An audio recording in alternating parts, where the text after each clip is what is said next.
ஒரு சில திரைப்படங்கள் வந்து நம்ம பார்க்கறதுக்கு முன்னாடியே, அதாவது ஒரு 15 நிமிஷம் இல்லை 20 நிமிஷத்துக்கு வந்து நம்மளுக்கு வந்து ஓரளவுக்கு வந்து கதை தெரிய ஆரம்பிச்சிடும்.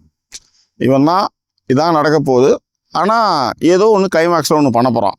ஏன்னா அவனுக்கு நிறைய பிரச்சனை இருக்குது. இன்டர்வல் பிளாக்கில் கூட வந்து பார்த்தீங்கன்னா இதுக்கப்புறம் என்னடா பண்ணுவான் அப்படின்னு நம்ம எல்லாம் நினைக்கும் போது, ஐயோ இப்படிலாம் இருந்தாலும் ஹீரோ இதெல்லாம் பண்ணுவார் அப்படின்ற மாதிரியான திரைக்கதைகள் நம்ம நிறைய பார்த்துருக்கோம்.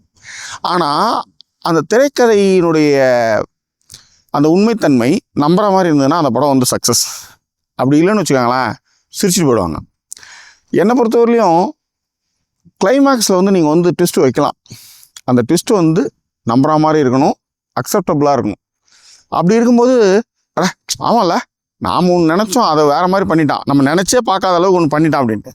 இப்போ நிறைய திரைப்படங்கள், உலக திரைப்படங்கள் இதெல்லாம் நம்ம பார்த்ததுனால என்னால் வந்து ஈஸியாக வந்து இதுதான் இப்படி நடக்க போகுது அப்படின்னு என்னால் ஜட்ஜ் பண்ண முடியும்.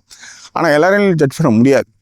ஸோ இந்த படம் வந்து பார்க்கும்போது நம்மளால் வந்து ஈஸியாக கிளைமேக்ஸை அனுமதிச்சாலும் கூட, கிளைமேக்ஸும் அந்த வாட் இஸ் அ பாயிண்ட், அது வந்து கிளைமேக்ஸில் அவங்க என்ன மாதிரி ட்விஸ்ட் வைக்க போகிறாங்கன்னு ஓரளவுக்கு நம்மளால் கெஸ் பண்ண முடிந்தாலும் கூட அசத்துற மாதிரியான ஒரு திரைக்கதை ஆசாதி மலையாள படத்துக்கு இருக்கிறது.